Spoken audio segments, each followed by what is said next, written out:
journée qu'on a l'honneur aujourd'hui d'ouvrir et à laquelle vous avez bien voulu participer ou assister est l'aboutissement d'un processus de consultation et de concertation que notre bureau syndical a initié depuis son élection. Permettez-moi, en mon nom et au nom des membres du bureau du syndicat des vétérinaires sanitaires de Douala, de vous souhaiter la bienvenue à notre 6e journée scientifique.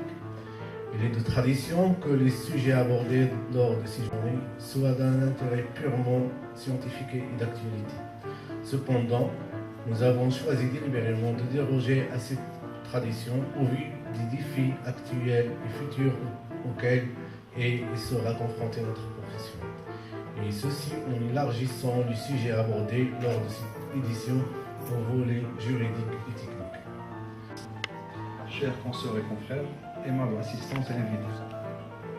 En premier lieu, je tiens à remercier les membres du bureau du syndicat vétérinaire sanitaire de Douala de m'avoir invité et d'avoir associé le Conseil national de l'Ordre national des vétérinaires à cette 6e journée sous le thème « La pratique vétérinaire, perspectives techniques et juridiques » et de passer d'un modèle d'exercice en individuel à un modèle en société avec plusieurs actionnaires vétérinaires.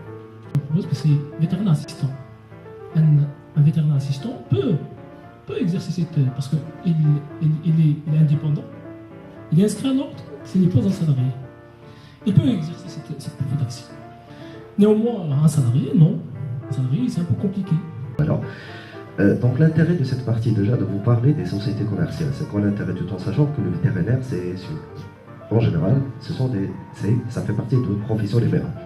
Donc automatiquement, profession libérale, c'est incompatible avec le commerce, ou l'exercice de commerce.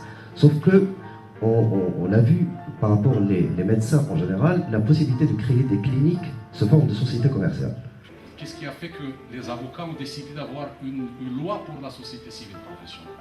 Pourquoi ils ne se sentent pas suffisants alors que c'est la profession réglementée et réglementaire en excellence? Donc c'est des gens qui connaissent les lois mieux que nous. À garder des vaches